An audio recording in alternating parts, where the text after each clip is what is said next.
Are you tired of watching shows that only give you general social media theory and expect you to figure out how to apply it to your own industry?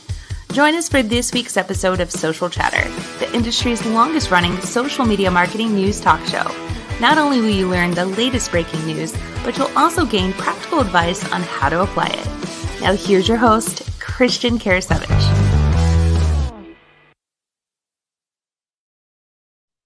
Hello, everyone. Welcome to Social Chatter, your weekly social media marketing news talk show. This is episode 278 with myself, Jim Fuse, and this week's guest is Scott Ayres from Agora Pulse. So we've got a lot of topics we want to discuss with you this week. We're going to talk about Twitter's subscription model. We're going to also be discussing Instagram Reels. They've got a few updates this week, some topics that we definitely want to discuss because they're sort of controversial, I guess, in a way. In addition to that, we also want to talk about an integration. So if you're looking to sell on Facebook or Instagram, there's a new integration that's being added by a third-party company. In addition to that, we've got some tools as well as a couple of questions for Scott. So just in interest of time, I'm going to bring on Jim. Jim, it's fantastic seeing you again. I know you and I have been up early recording some podcast episodes, about to hit episode 50 of the Launch Your Live podcast. But how are you doing? Great. How you doing? Fantastic. So it's always good to see everyone. I know we've had Scott on. I know we joke that he's potentially, I think, the longest running guest. Yeah, him and Troy are up there along with Dorian.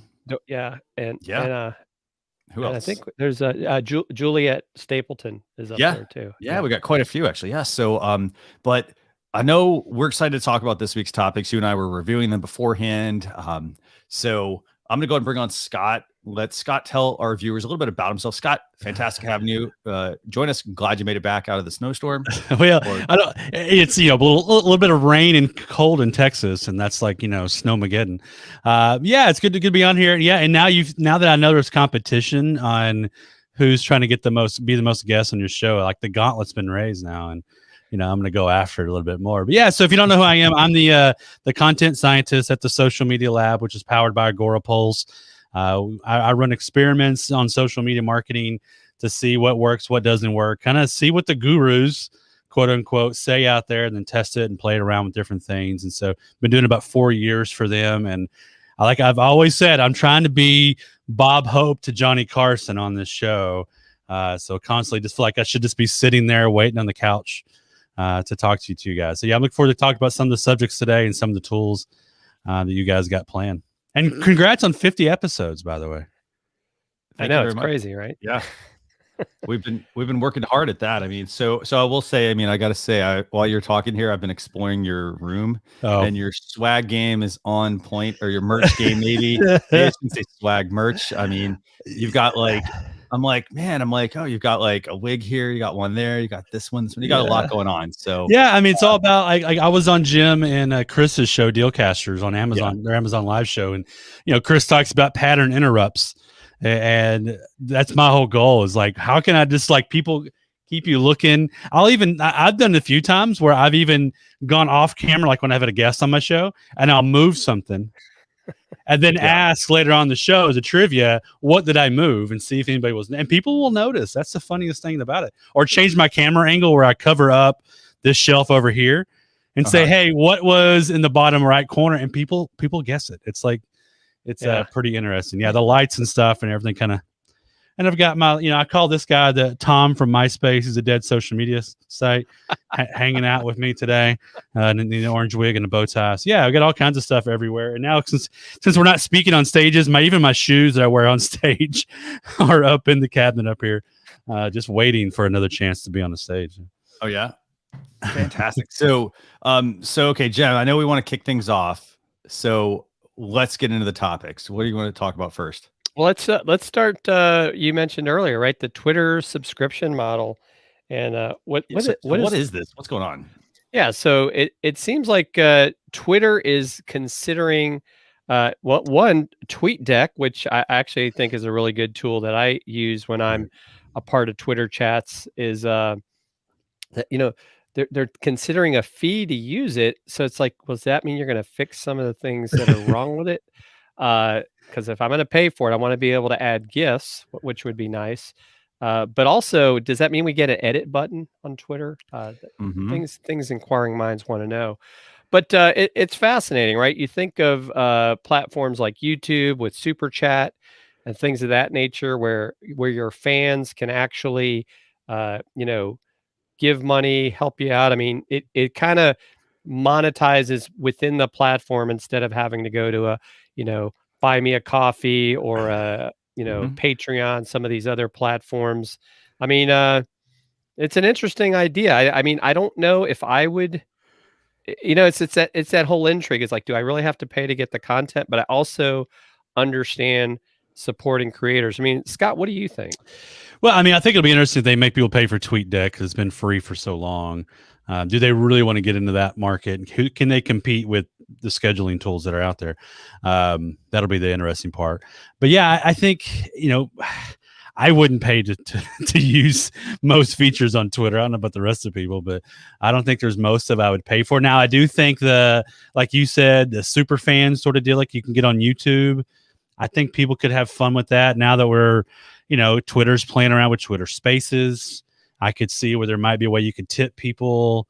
That could be kind of fun to do and a great way to reward creators like you can in YouTube and even on Facebook, even though it's not as good. So, yeah, I don't know. I think it'd be interesting to see if they can pull it off. I do like they even surveyed people, asking them, would you pay for this? Would you want custom colors? And it kind of reminds me of remember back in the MySpace days when you got to choose your layouts and your colors and your look and your audio? It's like, are we going back to that? Are we taking a step back because we want a little more fun? Maybe that's what they're trying to play around with. I don't know. But their revenue was great this last quarter. So, yeah. I mean, there's Twitter's not going anywhere. So they might as well try to see what they can do. Right. Well, and they have been acquiring companies, right? And Christian and I were talking about this earlier today, what's going to happen. It's actually, I guess, at the end of the month, beginning of next month, that Periscope as we know it is going to go away. Right. And, I don't know if you do, Scott, if you multi-stream to Periscope at times, it's like, I was like, here's the funny thing. Like they did that whole, of course, we realized that Agora Pole said, or Jennifer Watson did, who does our Friday shows. And she'd been going to Periscope for some time and she was seeing some really good results. Like the views on it sometimes are more than Facebook. And we're like, what? Yeah. And so she'd been going over there. But then I think what happened is now, they announced that it was going away and you had an option. If you logged into your Periscope account, you had the option to transfer to Twitter Live, as they're starting to kind of call it internally. Mm-hmm. And then once we did that, I know I did it on 2 of my channels, it broke it. And now I can't even go live on Periscope because now I guess I'm sitting and waiting for Twitter Lives. I'm like, this kind of stinks. But I do think there's there's an audience there. There's some shows, like I've been going to Periscope for years just to watch some sports shows that are only on Periscope. And so I think Twitter Live will be interesting. Now, will they make us pay for it? Oh, that would be an interesting one. Or pay to use it. Right. I think that might be an option. Like, hey, you got to pay $5 a month to use this or something. That would be an interesting. Maybe get better creators that way. That would be interesting. I will say this, just a couple of quick points here. I mean, from a business perspective, I understand where, and this is a Twitter business perspective. Right. I understand where they're coming from because they're generating a large amount of their revenue also, just like Facebook, from targeted advertising. Right. And then a lot of people, their growth at Twitter has been pretty slow. I think it's at 0.8%. So it's super, super low. And I think a lot of that's because people say, hey, like, and this is where there's such a big like gap, I guess you could say. You have people that don't use Twitter because they say that it's like they don't get anything out of it. It's a lot of like fake accounts, all that sort of stuff, which also is true across a lot of other social media platforms. But then what's weird about it is that you have all the news organizations and all this other stuff. They're using Twitter. Right. And I'm like, hold on, you can't have one using it and as their primary way. And then you have the other side saying, well, hey, like, I'm not going to use it. Like there's a big gap there that somehow has to be fixed. Now, I think that goes back though to education, Christian, because I mean, I got on Twitter really, I got on Twitter in 16, but I really didn't start using it until about 17 after listening to Madeline Sklar's podcast. Yeah. Now I'm part of her team. And I see the benefits. So it's a lot of times like, oh, you can't get anything out of Twitter. No, actually I can. You can, yeah. I can create speaker lists. Like I can follow Scott. I can follow the speakers for Agora Pulse's upcoming Instagram summit. And anytime they tweet, I can engage with them. And I don't have to, it goes back to, it's like with every social platform, you got to learn how to focus and channel out the noise. I mean, and I think it's, I use it. What's funny, you talk about news. That's usually how I get my breaking news is off of Twitter. I don't watch TV. I found myself, and I had my 12-year Twitter anniversary yesterday. Nice. Happy Twitterversary. Yeah, happy Twitter. I didn't use it for long. Actually, I used to only use Twitter to like talk and follow athletes. Like I still remember the day that when I realized social media was a thing before I was in social media. I tweeted out Troy Aikman, Dallas Cowboy quarterback. You can see the Dallas Cowboy troll doll back there behind me. He was doing his first broadcast as an announcer at Lambeau Field, and he tweeted a photo. It said the calm before the storm, because it was an empty stadium. And I said, man, how does it feel being in the booth versus being on the field? And he actually answered back, and we had a conversation on Twitter. And I went, oh, so this is a cool way that I can connect with people that I never could connect with again. So that's when I kind of went, okay, I'm in, when it comes to Twitter. But yeah, it's all how you use it. I think it would be cool. Like, and this isn't part of this, article here, but like the news media outlets, like verified, legitimate news, Twitter should make them pay to kind of, or maybe pay to go view their stuff. I don't know. You can go vice versa there. I think that'd make them pay to publish, perhaps just to be verified. Speaking of that, there is a tool we've talked about before, Jem. I know on the show, like we talked about a tool where people could pay to see tweets from certain people. I think that's one way to look at this. I think also, though, if I were Twitter and I were mulling the subscription model, I would consider almost like packaging this stuff. So, for example, they've got TweetDeck. I would almost even say like, hey, if I'm Twitter, maybe take out Hootsuite, for example, while they're at it. Like buy a Hoot, just saying. Buy a Hootsuite, for example. That gives them the ability to have like both of those products, and they can kind of combine them, do whatever they want, even though they're pretty much one and the same. But they would potentially get that audience who obviously is also probably primarily using that product for Twitter. So that'd be one angle. I'd also consider saying, you know what, for a monthly fee, sorry. Also maybe give them access to like almost like a subscription model for Twitter. And that would include things like verification, because there is a cost obviously that gets passed on for something like that. In addition to that, have some sort of other features that let them get access to certain things, like almost like roll some of the existing Twitter products into one subscription model, maybe kind of like, how you have Apple has Apple One for Apple TV and Apple Music Apple TV Plus, Apple Music, Apple Fitness, iCloud, and so forth. The same kind of concept maybe for Twitter. Not sure, just a thought. It'd be interesting, like especially if we kind of move into Twitter Live, Twitter Spaces. I mean, Twitter's going to take on a lot bigger server load, than before with more and more of this stuff. So yeah, but then you get the argument like, well, they're getting their ad revenue driven, so why do they need to, maybe they need to sell more ads? But but they also. And my friend Jeff Sheehan talked about this yesterday on a post on LinkedIn. They really need to improve their customer service. I mean, you get people that will get locked out of Twitter for different reasons, and it's very hard for someone sometimes who's been on Twitter for years to get their account back. Yeah. But I guess there's also this other company called Facebook that they're kind of hard to talk to as well. Extremely hard to talk to. Yeah. So, okay, we've talked about Twitter and this whole like subscription model thing. What would you pay? Let's just throw out a random number. What would you pay if you had to pay a subscription model? And I know we really don't know what's going to go into that, but what would you pay, Jim? At the moment, I wouldn't pay. I would just stick to the native app if it was really going to come down to it. I think if they are going to charge, they need to kind of copy what the Disney Pluses, the CBS All Access, all those have done. Which we are getting used to that now. If you've noticed, we stack all these plus apps on top. $5-6 a month to get started, people will Mhm. throw $5 to get access to something that they couldn't get elsewhere. So, I mean, if they stick to a cheap enough model, I think they would imagine the amount of revenue they could just immediately pull a trigger and go with it if it's $5-6. Now, if they go any higher than that, I think people will, Okay. As a user, now as a brand, that's a whole different story if you were to use it.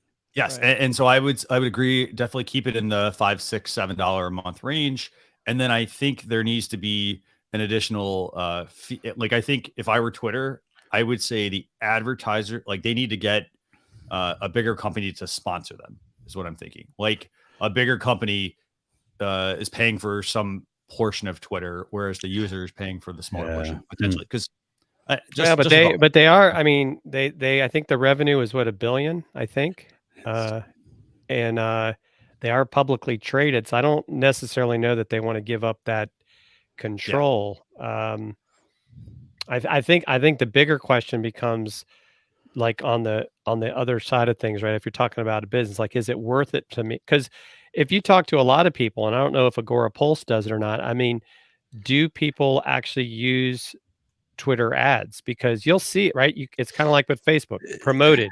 I know this is an ad. Am I going to click on it? It's a small, I mean, I've tested, Twitter ads quite a bit, but it's not, you ask people in groups and stuff, I'll poll people, hey, have you used Twitter ads? And they're like, no, they don't touch them. I think most now big businesses are. We see like, even if I go to the explore option in my Twitter app on my phone, the second tweet is always promoted. I noticed that if I go to any subject, any of the, the trending topics, if I go to anything trending, the second tweet is almost always promoted. And sometimes it doesn't line up, and it's kind of like, oh, this is awkward. Duracell batteries in the middle of a talk about Trump or something, and so they're not very. That's the downside. Sometimes the targeting on Twitter is not as good as Facebook. I don't think businesses are using it and leveraging as much because they don't know how to use it, and it goes away fast. You blow through your money pretty quick. And there's not a lot you can do with it after the fact. Right. Okay, so what's next, Jim? Let's talk about Instagram's doing some stuff. They're doing something in regards to they're going to limit the reach of repost from TikTok within Reels, and they're also though working on allowing you to share Reels to Facebook Watch. Yeah, so this is fascinating. I was gonna say it's fascinating. This is very fascinating. Yes, and what we're gonna do here, I'm gonna pull up this. So we've got this original graphic. This is the original Instagram Reels graphic of like what they want you to do. So do you want to read through some of these, Jim? Like some of the glaring ones that are like standard? Yeah, it's like do share original and authentic content created with the Reels camera. Do use the Reels music library audio tools. Do have a wow or LOL factor. Do pull the viewer in quickly, and then do have a fun surprise or twist, and do follow the community guidelines. Mm-hmm. And I don't know who created this slide because it looks like it was done by like a third grader. Instagram's famous for that though. Yeah, it's weird. Yeah, part of it is just get it out there. I mean, right? Am I right? Just get it out there, and you can still do better. Afterwards. No, you're absolutely right. You could have a template, right? You very well could, yes. So I'm not sure who put this one together, but and then here's the revamped version of this. Yeah. No, don't use it if it's blurry, due to low resolution. This is the big one, right? Visibly recycled from other apps.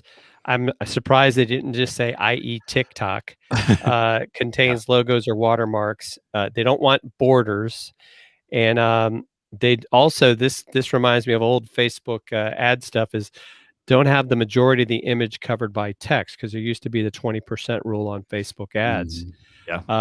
So what they're going to do is they're going to throttle you, because they said they're not going to be recommended as often to people who don't yet follow you in places like the Reels tab, but will still be shown to your followers as long as it meets the community guidelines, once again, which some people say is very vague what that means when it comes to guidelines. So if I'm a business, I think the key things I have to remember here, Instagram, and some of this is like, I mean, if you look at anyone's blog, even if you write for somebody's blog, it's the same concept in the sense that they don't want you to share other content that's from other sites on your platform. They want you to create original content, which is great. If I'm a business, I need to be focusing on that original content, creating as much original content as I can, not regurgitating it from one platform to the next. Now, I know, Jem, I know you can use tools like trylately.com to be able to like repurpose content. I'm not sure if it actually works for like an Instagram Reels feature, but that's a good way, for example, to pull out little snippets and drop them up on, maybe Instagram Reels, for example, because that sort of is original content in a way, because it's bringing something that's unique to the platform versus, oh, hey, it's just a quick copy and paste. What do you guys think from what do you think about this this change? Do you think they should throttle people for using those third-party tools such as TikTok? Let's start there. Man, I'm so mixed on this, like, because I have not invested much time personally in the Reels because it's a lot of regurgitated TikToks. Yeah, because we already have an app that does all this stuff, and TikTok's popularity grew because it was so original. It was original content. You had original challenges and dances and audio from TikTok you were using, and then people just putting them back on the Reels doesn't really do anything other than make it lazy and easy to create new content over on Reels. But yeah, I mean, if you think about it, Instagram's got their own features as well, their own little challenges, their own audio. So they're probably paying for access for this audio and maybe not paying for access for the other audio that you use from TikTok. So there's got to be some of that in there too. Okay. There's got to be something there with the music rights that they're worried about, and they're probably getting pushback on. Because like if you let's say you repurpose a TikTok that's got a really popular audio clip, the TikTok, on TikTok, that artist will get paid something. Granted, it's pennies on the, thousands of plays probably. Yeah. Instagram Reels, they're not going to get paid a dime, because it's just a video. Where if you selected the audio inside Reels, they're going to get some sort of credit. They're going to get it's going to even include them at the top, I think, where it says it's from this audio. So, I mean, I can see why they're trying to figure this out, because you're not giving proper accreditation to the artist. That are used. So that alone makes me okay. I see why they're doing it, but how do they stop it? That's going to be the hard part. Like, they're going to take down everything that doesn't have, credit back to the artist, the music. That might be their easy way to know that it's not that. Yeah. Well, and even from the perspective of if people are recycling their TikToks or, however they're doing it, that's maybe taking people to go over to TikTok, right? Like, oh, well, let me go see more of this content. So I could see it goes back to, right. It's, and I know Scott could probably talk to this in a lot more detail. The algorithm doesn't like when you take people off platform with your post. This is another one of those potential examples. But I also think, because I've even found with LinkedIn stories, sometimes people are taking their TikToks and making it their LinkedIn story. And to me, it my perspective, I'm like, really, you just, you're just recycling your stuff all over. I don't, it doesn't do a lot for me, but it also goes to the challenge of short form content. Yeah. It's a lot of work that some of these people put in that to create a, 30 to 60 second video. And does it, I don't know, it's maybe why I haven't done a lot with some of the short form content is like, does it really move the needle for your business, or just makes you seem like you're a lot more fun? I don't know. Yeah, I mean, I think it's good for exposure, perhaps, and for show your personality, and if you're going to do all the challenges and the dances and all that sort of stuff. But yeah, I think what you're saying with the algorithms, right? Though we know every platform wants you to stay there. There's a reason you can't put a link on an Instagram post, because they don't want you to leave Instagram. And so I see why they don't want to do it from that aspect of it. But man, policing it, I mean, I don't see how you police it. I mean, that's going to be unless I don't know, on TikTok, is there an option to share straight over? I don't remember if there is or not.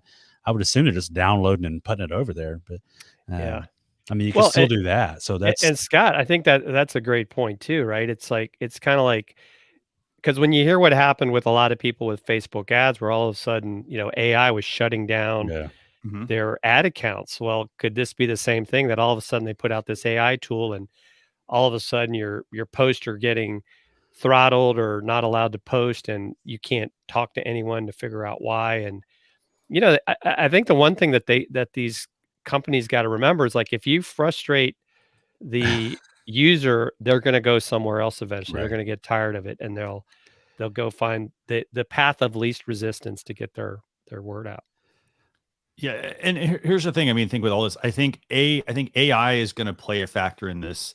In going through the video, for example, that somebody puts up. I think it's going to go through and maybe look for the ad, look for the borders, for example. Yeah. At some point there's going to be some sort of watermark, I guess, in a way that's going to go into this content that whether it's downloaded, for example, like if there's some like way for them to compare it, because YouTube has a very sophisticated search engine, with what they do. And so the way they're like, when videos are uploaded, they know, like, they can immediately pull it down.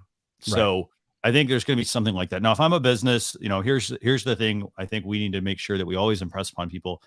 The people that are, chances are, the people that are creating these TikTok videos and these Instagram reels, for example, they lower the bar to make it easier for you to do it, but it doesn't mean that you can just do it. Like, a lot of these people have teams that are producing their content. So they've got a writer on their staff. They've got a person doing the filming, for example, knowing how to then make it for TikTok, for example. So there's other little things that are happening behind the scenes that they're definitely not telling you about. So, I'd say this. I mean, if you're going to make the investment, you need to look and see what's going to like work the best for you. Look at you're going to hear me say the same thing all the time, right, Jem? Like, look at other brands. So, for example, go on there and say, okay, are any of my favorite brands using TikTok? Don't start with the ones at the top. Maybe the ones at the top are like your dream board, but pull it down. Ask some of your friends in your community. So, for example, if you're in the marketing community, ask people in the marketing community, hey, are you guys using TikTok? And if they are, like, just check out their channel, see what kind of content they're producing. And then don't be afraid to ask those people, hey, you know what? I like your content. How did you make this? Maybe they can show you the ropes. But in addition to that, I mean, it really, like, there's a lot that goes into it, to Jem's point, for very little, like, I mean, a couple of seconds of view time. Well, it's gonna, yeah. I mean, at least I think reels don't disappear, but stories disappear in 24 hours. And then it kind of goes back to, like, one of my frustrations, I guess you want to say, well, I haven't maybe gone back and looked at reels a little bit harder from my business account standpoint, is I can't use the music. And that was going to be part of the fun, right? It's like, oh, I can do some stuff to music, but I can go do it on my personal / creator account, but I really wanted to do it for my business account because that's where I'm more active. And so Scott makes it, and to Scott's point, by the way, about the music, that's another thing that could also be a reason why they're also encouraging you not to do this, because that, it's not necessarily the user that's going to get penalized. It's going to be Instagram or Facebook. And they've already, and each of these companies has different licenses that they've attained from, for example, Universal Music Group, places like that. And so what will happen is, like, Facebook has their Facebook sound collection, I think it is, so they have very specific music that you can use, whereas TikTok has other types of music you can use. Now, this makes it super complicated if you're the person trying to produce one of these, because you don't have access to the music. In your head, you're like, oh, I want this song, or I want that song. You know what you want because you've heard it on the radio, or you've heard it on Apple Music or Spotify or at the Gem or something. However, when you then have to come up with your own idea, people don't know what to use. Yeah, I'm surprised that Instagram just doesn't do what YouTube will do. So, like, on YouTube, if you post a video that's got an audio from an artist, it picks it up pretty quick. I've had videos taken down, or temporarily taken off, and then I had to approve giving it credit. This song was by whatever. I'm surprised Instagram just doesn't do that. Like, your video from TikTok with, let's say, Old Town Road, because the song, whatever reason's in my head, and I think of TikTok, I go back to that. But let's say that song's on your TikTok. Instagram, their AI should be able to find that. Facebook's videos, it'll find it. They ought to just automatically apply that credit to the artist and not worry about it. I would actually love that if there was like if there was a way, like, just to kind of, and Jem, we need to keep moving on all these topics, but I would love the idea if there was like a way, like, okay, so it starts from the top down. It's got the Universal Music Group, for example, at the top. Then they determine who can actually, like, they're going to work with the big players. They're not going to work with the small artist, the small business, the small to medium business, for example. And so I'd love it if there was a way to, like, instead of having that divide, I've said divide a lot today, but to bring them closer together to where it doesn't matter if like a big company's using it or a small user wants to use it, give the money back to the artist, Right. or Right. like, or maybe, you know what, hey, put it back in the, you know, piggy bank of the Universal Music Group, for example, and let it kind of flow down, but make that a seamless process to where it gets people to get started versus I'm so hung up on what music do I use. Yeah. Oh, You I don't think if want to you're the get average user, you don't have any clue about that stuff. So you're No. just making a video. It's fun. It's got some song on it. And all of a sudden your channel, I had my TikTok account taken down because of the audio playing in the background. That you weren't thinking about, right? It was just playing on our pool. My kids were doing something. I recorded a funny video and I even added a audio to their thing, but I had both audios on. It picked it up and then boom, my account got shut down immediately. Because I didn't give proper, you know, credit to the artists. And so a user doesn't know that. I think this Instagram should just apply it and say, here, we applied the common license attribute here, done. You can either take it down or we'll leave it with this on here, you know. Or going into that other model we talked about earlier about a Twitter subscription model. Again, we're getting more comfortable with subscriptions, but give them a license to use it. For example, for certain things, I mean, almost like having a personal and a business license. You know, that would even be another way to solve this, where it gets out of the platform having to rely on the whole old ads model, right? But at the same time, it makes it easier for the user to then create the content. I don't know, just a thought. But okay, Jim, let's move on to the other part of this real quick, and then we got a couple of questions for Scott. So the other part that I want to make sure we talk about is this. So while we're saying Instagram Reels doesn't want you to publish third-party content, what is this? They're coming up with this one that says like, hey, I can share my Reels to Facebook Watch. Right. What do you guys think? I mean, is that like it's funny because it goes back to, right, you've always been able to share your Instagram content to Facebook. And obviously it's always easy to spot when someone didn't do any editing when they did that share, because the tags don't work. Another thing, and it in some ways I think it makes people lazy, right? Like, oh, I'm just going to take this and share it over. They don't realize all the things that are broken. You know, of course, you know, maybe you could call that we're a little bit of a, you know, visual snob. It's like, oh, I can tell that they didn't know what they're doing. But it kind of goes back to, do I really spend a lot of time in Facebook Watch? Sometimes I get upset when I, like, say I click on Scott's show and it's like, why are you taking me to watch? I want to go to the page that the show's on. So I think, you know, they're making this stuff too busy. I think that, and sure, they're, you know, because look what has happened, IGTV, right? How many people are actually consuming that? It's still a thing, I think, right? Right. Around, right? But now we're going to take Reels, which are shorter than that, and add that much more to the Facebook Watch feed.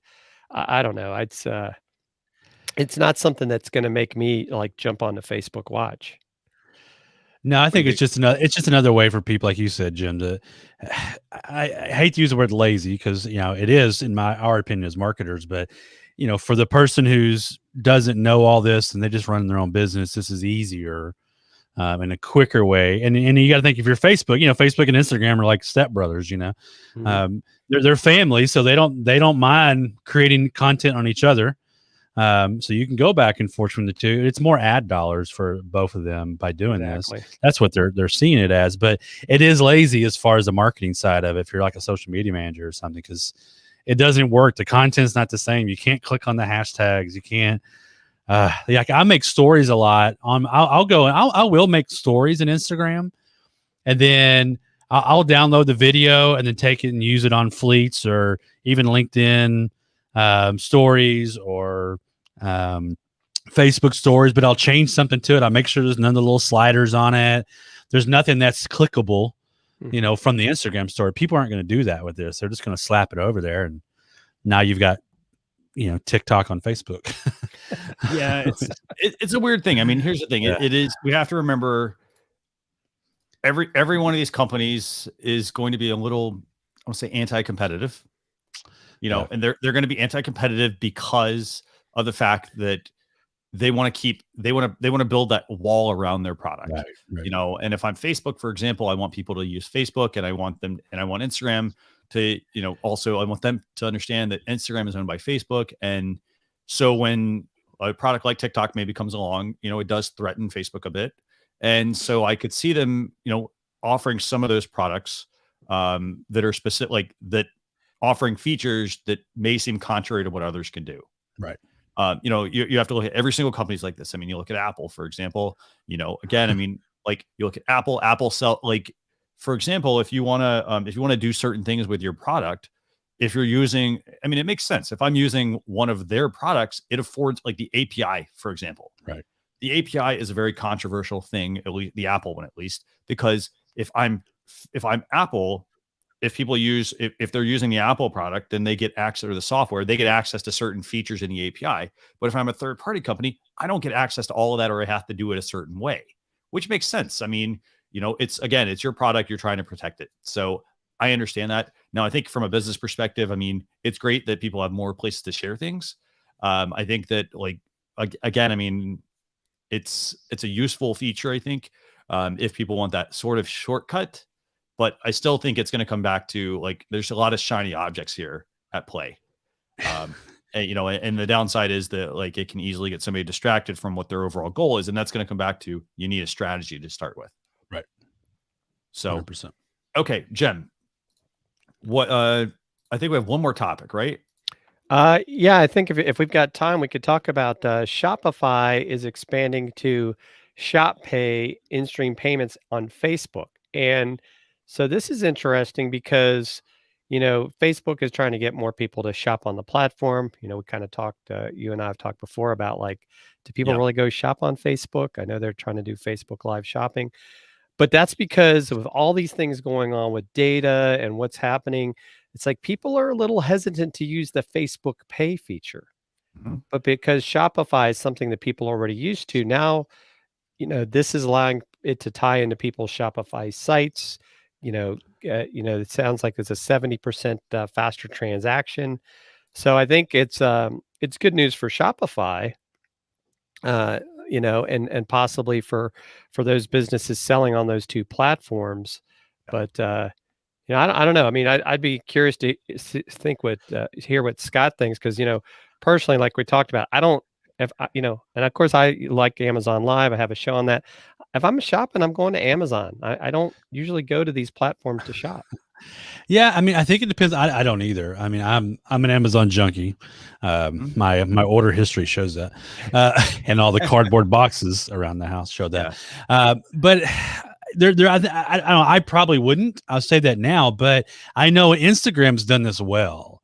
Like, Instagram has really figured out. You're scrolling through Instagram feed, and boom, there's something you like, and you can buy it right there without doing anything else, without leaving. That's a huge advantage. And so I see why Facebook's jumping on it, because especially if they're collecting fees from the credit cards and all this other stuff. Right. I mean, it's a moneymaker for them. They're making money off the users now at this point, as well as the people who are setting up shops. So it's like a win-win situation for Facebook. I think of Jennifer Watson, our social media manager. She was telling us once on Instagram, when the shop came on there, she's like, oh, I bought like 5-6 things last week on Instagram. Because you just see it, and it's a one-click tap done. I could see where I get what they're trying to do and bring it in, but I mean, I guess I don't know, maybe as a 45-year-old dude, it's not really appealing, because I don't buy a lot of stuff, online like that, impulse buys anyway. But the cheaper impulse buy stuff, like clothing, like I think remember the days when Teespring shirts were like crazy. Mm-hmm. If you could have bought that straight on Facebook when that was so hot, they would have sold even more. Because you had to go to Teespring, you had to go through the cart, blah blah blah. But if you had one tap, that would have even made it even better. And I know some guys who made some bank on Teespring, t-shirts back then. So I see the play. It depends on the audience that you're probably going after. If you're selling, a cheap good, I think of that. You walk in, you get the grocery store, a checkout, all the stuff that's by the count, the register. That sort of stuff sells well in this. You're not going to go buy a brand new $400 or $500 microphone or a camera through it probably, but you're going to buy a $5, $10, $20 product, t-shirt, some makeup if you're a female, shoe, something cheap, I think would work great. I don't know. I'm curious to see what happens, and if my wife quickly starts buying stuff through it. That's when it works, if she does. But. Yeah. I will say this. I mean, so the other flip side, all of this is that I like this edition. If I'm like, you have to think about it like this. Most people who are going to be using this, they're going to be a Shopify business, right? Like they're going to like Shopify does that one thing really well. And they make it easy for people that want to set up a website and want to have shopping on their website. They want that whole package through the Shopify product. And that's a great product, because then they don't have to go buy website hosting and a website domain and a shopping cart and bolt that on and a theme. All of this is done through the Shopify platform, which makes a lot of sense. So then now this is going to help their customers as well. Mm-hmm. So chances are, if I'm the person using Shopify, for example, this is going to be super beneficial for them, because if I'm the Shopify business and let's say Jim's my customer, I set this up on my website. Now it also then goes over to my small Instagram channel or my Facebook channel. Jim comes to my website, for example, and he wants to purchase something. And we're like, oh, hey, check out the latest stuff we're doing on Instagram. And he goes over to Instagram and he makes the purchase. That information then can transfer back into the Shopify account. Right. That's the good thing about this. If I'm a Shopify user, this is where this is really big, I think. I think, like, again, I mean, Shopify, I don't know if you guys have followed them, but like their growth has been pretty fantastic over the last while. And obviously it's only increased now because of the pandemic and all the other stuff going on. Yeah, everybody's at home buying. I think that ease of entry, though, that's where it comes in. I mean, I can, like you said, I can set up a shop already in Shopify without having a website, and I can just do it there. And now and I don't know if they do this now, but if there's a way to just create an ad inside your Shopify account that goes to Facebook and Instagram, I mean, that barrier of entry is even lower now for that producer and that business. And then someone can buy right there on Facebook, not even leave the Facebook experience. That could be huge, I think. Yep. No. So this is a really good idea. I think, again, this is a good product for people who are Shopify users. Going to make it much easier for you. So, okay. So Jem, let's do this. Let's switch gears. We got a couple questions for Scott. I don't know if you want to bring those up. Yeah. So Scott, we were talking earlier about Twitter considering a subscription model. And, we talk about the word, a lot of times we talk about the word free in marketing. Do you think marketers should give away their content for free? Yes. I think, it depends. I see like the Wall Street Journal, or I think I see them on Twitter. A lot of people share their links, and you got to get past their paywall and subscription and give up something. I think so, to an extent. I think it's okay to at some point say, hey, if you want my really, really good stuff, you got to sign up and be, my Patreon, my whatever subscription I've got. Yeah. So I think free is good to an extent, because you can't get known, I think, unless you're giving away some goods. We know that from our space, that no one would listen to you or watch you or read you if you didn't give them something. If you're just always about a paywall, you're not Tony Robbins. You're going to have to give up some stuff. So I think going free, giving stuff away free is perfectly fine. But then it's a matter of time from there. Writing an article, doing a 1 hour, let's say Clubhouse, 1 hour live video, 1 hour podcast, whatever, is all good, because it's just you're one to many. But if you're doing one-on-one, then you can't give that away.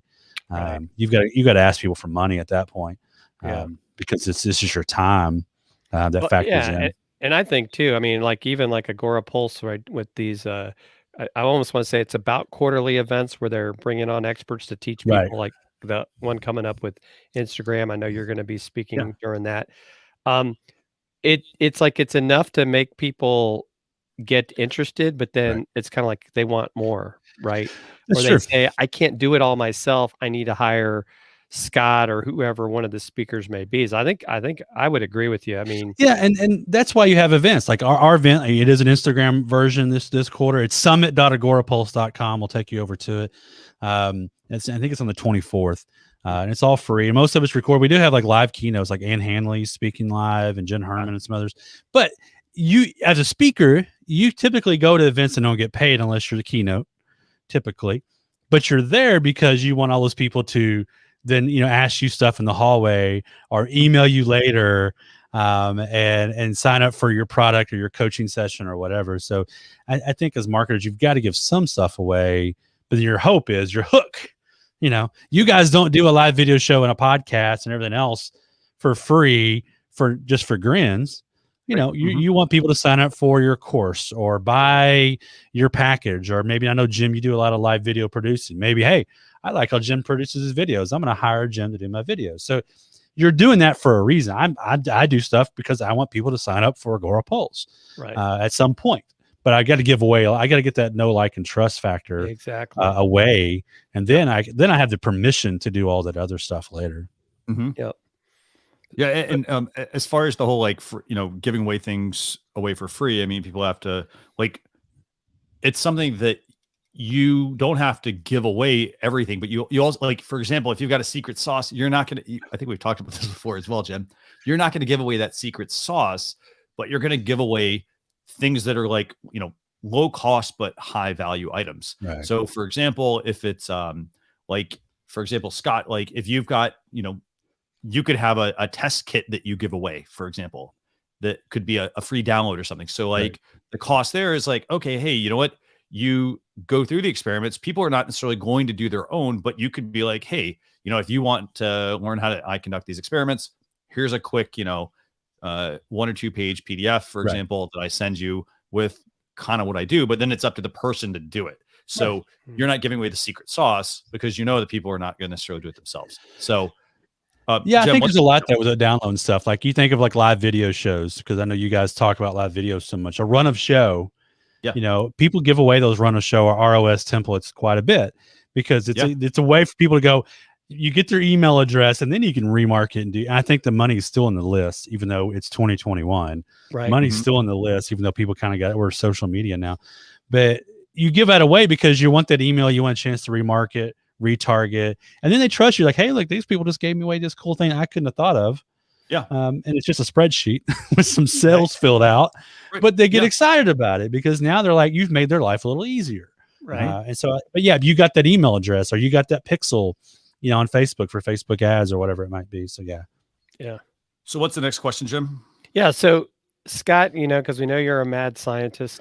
Mad for sure. Does the term free impact results when you're running Twitter ads? Yeah, we talked about Twitter ads earlier, and like a lot of people, it's such a weird thing. People don't always use Twitter ads, but they can be really good for you. And we ran a study testing the word free, literally just the word free, in Twitter ads because of a guy named Dane Golden. I don't know if you know Dane or not, but he had done a study on YouTube about the word "you," like just saying the word "you" in the first 10 seconds of YouTube videos. They studied thousands and thousands of videos and found out the retention rate, the subscription, everything else was much, much higher, like 20% higher or so when you said the word "you." And I went, oh, this is kind of interesting. So is there power in words and ads? So we ran a test that was sending traffic to our last summit that we did for Agora Pulse that was on Twitter. We ran 2 different ads that were one used the word free in it, one didn't. That's the only thing changed. Just the word free was included in it, just to kind of see if it caused any reaction. And of course, the hardest thing about Twitter ads, I will say this: Facebook ads, you can run a Facebook ad and you can split test your creatives or placement or whatever you want. Twitter's a little bit harder. You got to kind of create an ad group and then do a different version of it. It's a little bit more complicated. They need to make that part easier when it's all said and done. But we spent roughly about $1,000 on the test to kind of see which one would do better on it. And in the end, here's kind of the interesting thing: using the word free in our ads on Twitter got us 2.34% more clicks, and had an average CPC 2.13% lower. So it was like a tiny bit difference, and made a little bit of difference in it. But in the end, it wasn't statistically significant, which basically, if you don't know I use Neil Patel. Neil Patel's got this cool, here's the funny thing too. It used to be called his A/B split tester. Now he calls it his statistically significant calculator, Wink, wink. I take credit for that because I've talked about it so much. And I'm going to take credit for it. We're working with this team right now, so maybe he'll hear this and say, "Yeah, it was you." But on his little thing, it'll say, like, I have a screenshot in the article.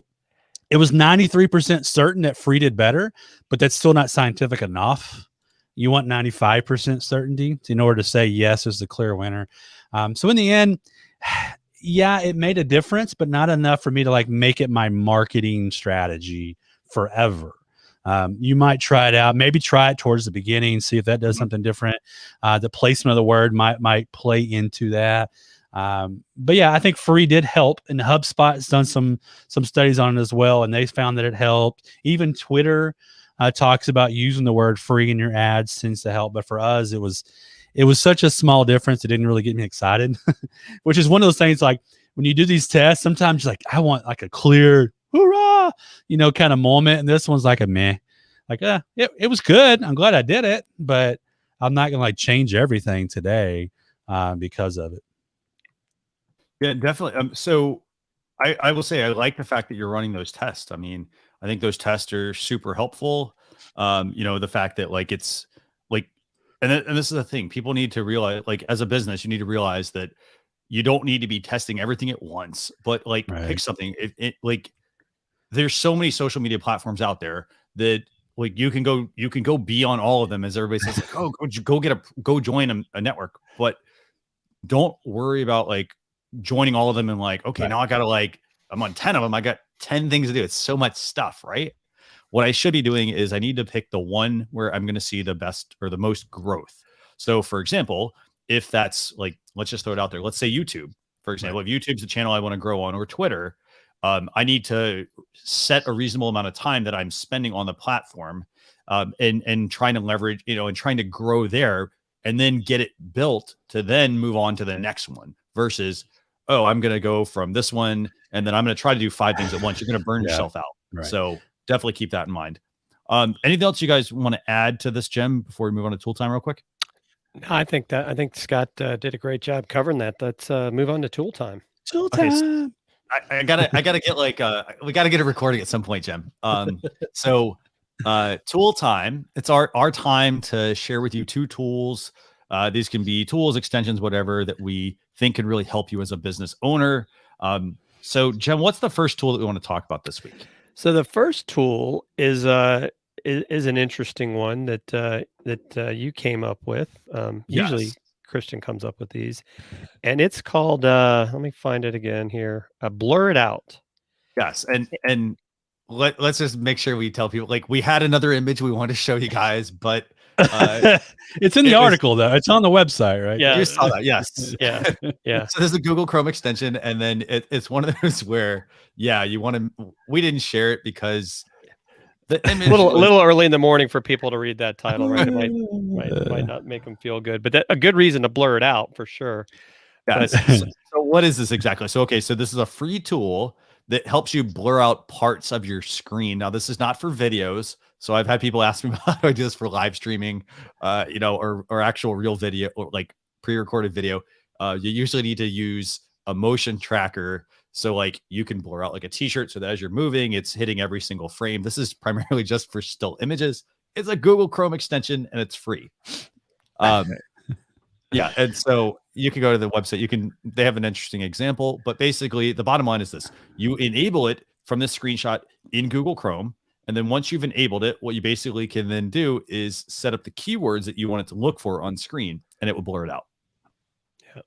So I think I could see where that'd be, helpful if you're like wanting to share photos or, maybe like a screenshot in some of your social posts, right? That I think that could be or if you're doing, live screen sharing on a live video, and you want to kind of make sure something doesn't come up that you really don't want to show on a live video, like you guys are hiding this, mention of biology here, which is what it is. But I could see where that could come into play. Like, okay, I'm doing a live screen share and I don't want an oopsie moment, of something pop up. Now I will say, when I read the reviews on it, it does take it a second or two to kind of activate it, because it's got to record your screen in essence before it blurs it. And if you hover your mouse over it, it shows up. So you have to kind of know that. But Yeah, I can see that. Or if you got kids, maybe it's a good thing with kids to have it installed. The way maybe they get some things get blocked, they don't have to see it. A lot of other things you can do to block stuff for your kids, but it could be a quick, cheap, free way to do it. For sure. I want to play around with this and see what words like, does it actually work? Like you remember, I don't know if these Chrome sticks are still around. Like there used to be one where you could block certain like politic words on Facebook, on your Chrome, browser. Yep. I wonder if it would work like that. Cause I remember like some election seasons, I'd be like, I'm turning on this and I'm blocking all these and I don't have to see them. Which made Facebook really dull for a while.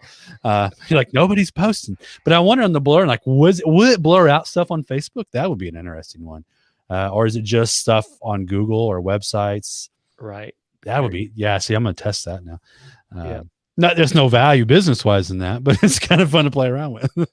Right. I will say this. I mean, if I'm a business and I'm using this, so this is my current workaround. If I want to say I want to blur certain things out, and I say this like, for example, Jem, you and I talk about this with live streaming. So if somebody, for example, goes on a live stream and they want to blur out like say your RTMP setting or your like URL is there. Yeah. If that's public, people can go and just use them and stream into your stuff. So you want to blur that stuff out. Now, here's the thing. My workaround is this. This is the way I would work it. So I would take my screenshot. So right now I use a tool called Sketch, which works great. Works on iPad, works on Mac and PC and so forth. So I think it works on PC actually. Sorry. So the way it works is I take a screenshot. I then have to open it into Sketch, and then I can make my edits onto the product, and then I have to save it again. So it's like 2 steps to save. This way, I could theoretically just turn this on, have certain words that I want to blur out and whatnot, and have it blur them, take one screenshot, then I don't have to run it through another program. But, great for like, if you've got sensitive information, think about like addresses, credit cards, names, stream keys, for example, for live streams, all that other fun stuff. So definitely something worth checking out. Now, the second tool, I know, Scott, I know you're not, I don't think you're going to have a whole lot to say on this one, short of the fact that you probably are like, hey, I can't even use this. Yeah. There's that. The second one, I'll tell people what it is, and then I'll have Jem kind of talk about some use cases. So the second tool is called Clublink. And it's a free tool. And Jem, do you want to tell people a little bit about this one? Yeah, so people are actually setting up events on Clubhouse, which is an audio-only app, currently only available on iOS, and that's part of the reason why Scott doesn't like it, and I understand. And then you have things like Twitter Spaces come up. But right now, if I scheduled a event, I would have that look that's on the left of the screen there, where it's just like a sign like, hey, I'm having this thing. So what this is doing is this is actually allowing you to take the link for that event you're going to have and making it a little bit more informative. And so you can share this on your socials, and people is like, oh, these are the people that are, at the moment being tagged as the speakers for that event. It's free. I think it's a nice, a nice way to kind of maybe make your post about what you got coming up on Clubhouse a little bit more engaging. Maybe get people that have access to it to check it out. So yeah, I mean, good on these folks. I mean, it does appear to be free at the moment. I know a lot of people are trying to jump on the bandwagon, so to speak. Like, oh, is there a way for me to monetize my Clubhouse stuff? Because in the app itself right now, there really isn't. But it's fascinating. But yeah, I think it's a nice tool. I like the look with the Clublink, where like, okay, I can see, who's actually speaking and when it is. So it makes it more informative. So from that perspective, I think it's a good tool to check out if you're using Clubhouse. Yeah, definitely. And again, it's a free tool. And then they're also adding in some Twitter sharing as well with this. So definitely something worth checking out. But again, free tool. So again, you get what you pay for with it, but at the same time, it's solving a need. It's kind of like, I think Zoom there was a Zoom tool at some point, Jim. And so the Zoom tool allows you to do the same kind of thing, make a nice, pretty view of a Zoom, for example, with an image. This almost seems like the same thing, but I think it's a pretty cool idea. So go check that one out. Yeah, I mean, it makes sense, especially if all you're getting, because I see that a lot. I see people sharing those links, and it's just that weird hand thing. Yeah. And you're like, what? Mickey's with his glove off. Yeah, that's funny. People are like making their own screenshots and stuff of it. So this is a kind of a cool way to do that. Now you got to think Clubhouse will just go, oh, well, duh, we'll just make this part of our app, and then that thing will go away. But for now, it's a good solution in the meantime. Right. And no, I'm not a Clubhouse user at this point. So. So these are this is basically we're at the end of episode 278 of Social Chatter. I just have a couple of quick announcements for people. Obviously the standard, hey, if you want to get the newsletter, socialchefs.com/daily. But our guest Scott, what's the best place for people to get in touch with you? Yeah, you can go to agorapulselab.com. That'll take you over to everything we're doing in the lab. You can follow us and read all the studies and that sort of stuff right there. Fantastic. Yeah, we'll make sure people, let me actually fix that real quick. We'll make sure, people go and check that out. I mean, again, you guys run some fantastic tests. So go and check that out, especially some of the latest ones. I mean, using the word free in advertising and things like that, whether that actually works. So I love what you guys are doing. Jim, what's the best place for people to get in touch with you as well? Yeah, LinkedIn, just search for my name, Jim Fuse. That's actually, I've got a custom URL. And then Twitter is the other place I probably spend the most time on. Those are the two easiest ways. And then, of course, if you're on Clubhouse, you can find me there at Fusion Marketing as well. And then you can find my Instagram. That's fantastic. Yes. So just a couple of quick points real quick. Blog post recap going out this weekend, socialchefs.com/SC278. That'll get you to the blog post. Don't forget, we also have the Alexa Flash Briefing. That's the condensed version of this show. And we're going to be joined by Mr. Marco Novo next Thursday at 9:30 a.m. Eastern Standard Time.